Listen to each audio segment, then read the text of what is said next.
Good evening student आज मेरे पास है एक्सरसाइज 1.6 का जो मेरे पास फर्स्ट लेक्चर है क्लास 8 का। फर्स्ट लेक्चर का क्वेश्चन नंबर 1 है, find the square root of the following fraction by prime factorisation method. ये प्राइम फैक्टराइजेशन मेथड होता है जो मैं एलसीएम और आप लोगों को बता रहा हूँ। यहाँ पे मेरे पास क्वेश्चन आ रहा था 49 ओवर आता है 64। मैं क्या करता हूँ यहाँ पे 49 का पहले एलसीएम ले लेता हूँ। देखो 7 दर क्या होता है 49 और 7 1 दर 7। फिर मैं एलसीएम ले लेता हूँ यहाँ पे 64 के। इसको 2 का टेबल से करें, देखो 2 3 दर क्या हो जाता है 6 और 2 2 दर 4। फिर आपने देखना है कि 2 1 दर 2 और 1 करें यहाँ पे 2 6 दर 12। फिर 2 8 दर 16। फिर क्या हो जाता है 2 4 दर 8। फिर 2 2 दर 4 और फिर 2 1 दर 2। फिर इसको मैं लिख लेता हूँ। इसको लिखने का स्टाइल ये है कि मैंने फाइंड क्या करना है, find square root. Square root कहते हैं अंडर रूट को। मैंने ऐसे अंडर रूट लिखना है और ऊपर 49 लिखा है, तो 49 की वैल्यू मेरे पास कौन कौन सी आ गई थी 7 मल्टीप्लाई बाई 7।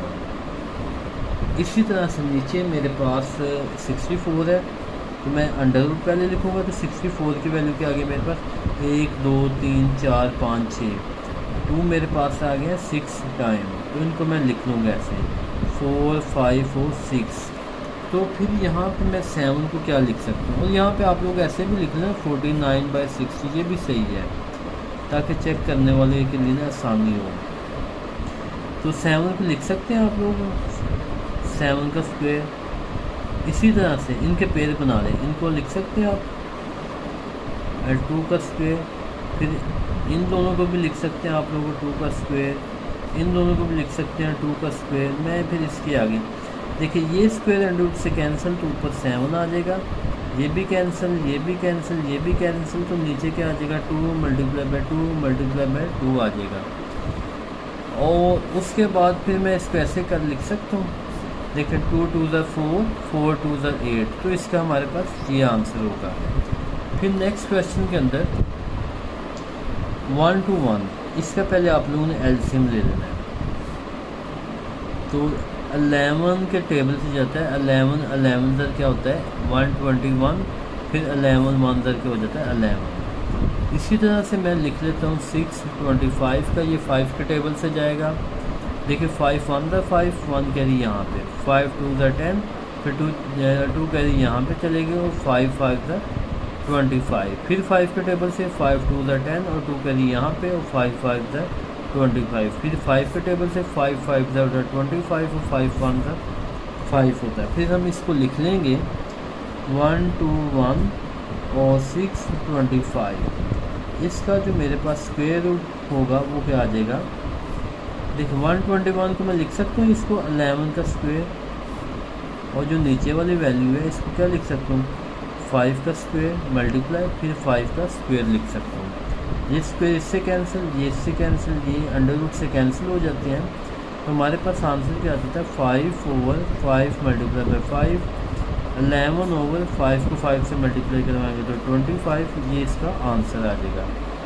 इसी तरह से जो मेरे पास नेक्स्ट क्वेश्चन है, नेक्स्ट क्वेश्चन के अंदर अगर मैं आप लोगों को क्वेश्चन बताऊँ आ जाता है 196। तो आपने 196 का सबसे पहले यहाँ पे लेना है एलसीएम। देखें 2 9 ज़ार 18, 1 कैरी यहाँ पे 2 8 ज़ार 19। फिर 2 के टेबल से 2 4 ज़ार 8, 1 कैरी यहाँ पे 2 9 ज़ार 18 हो जाता है। फिर 7 के टेबल से 7 7 ज़ार 49, 7 1 ज़ार 7। इसी तरह आपने 4 4 1 इसका भी एलसीएम ले लेना है। तो ये 3 के टेबल से डिवाइड होगा, तो देख लेते हैं 3 के टेबल से। तो 3 देखिए 3 1 दर 3 होता है और 1 कैरी यहाँ पे और ये 14 हो जाता है, और 3 4 दर 12 और 2 कैरी यहाँ पे और ये 21 बन जाता है। 3 7 दर क्या होता है 21। फिर ये 3 के टेबल से 3 4 दर 12 और 2 कैरी यहाँ पे और 3 9 दर 27। फिर 7 के टेबल से 7 7 दर 49, 7 1 दर 7। तो इसका जो आंसर फिर मैं लिख लूँगा, मैं डायरेक्ट अंडर रूट लिखता हूँ लेकिन इनके पेयर बना लो। तो इसको मैं लिख सकता हूँ 2 का स्क्वायर, फिर इसको मैं लिख सकता हूँ 7 का स्क्वायर, फिर ये डिवाइड वाली लाइन, फिर इसको मैं लिख सकता हूँ 3 का स्क्वायर, और फिर इसको मैं लिख सकता हूँ 7 का स्क्वायर, क्योंकि ये इसके साथ कैंसिल, ये इसके साथ कैंसिल, स्क्वायर हमेशा अंडर रूट से कैंसिल होता है। फिर इनको मैं लिख लेता हूँ 2 मल्टीप्लाई बाई 7, 3 मल्टीप्लाई बाई 7। तो यहाँ से इन दोनों को मल्टीप्लाई करवाएंगे तो 14 आ जाता है, और 7 3 हो जाता है 21। तो आप लोग देखें कि ये दोनों भी आपस में कैंसिल हो रहे हैं। अगर करना चाहे तो कर लें, वरना इसका ये वाला आंसर भी बिल्कुल सही है। उसके बाद स्टूडेंट्स का क्वेश्चन नंबर 4 है। क्वेश्चन नंबर 4 मिक्स फ्रैक्शन में लिखा है 36 को 1 के साथ मल्टीप्लाई करवाना है और उसमें 13 ऐड करने हैं। तो 36 को मैं अगर 1 से मल्टीप्लाई कर, पहले आपने इस वैल्यू को इसके साथ मल्टीप्लाई करवाना है, फिर जो ऊपर वाली वैल्यू होगी आपने उसको ऐड करना है। तो देखो 36 को 1 के साथ मल्टीप्लाई करवाएंगे तो 36 ऊपर वाली वैल्यू को आपने इसमें ऐड करना है, और नीचे 36 उसी तरह से लिखा रहने देना है। इन दोनों को आप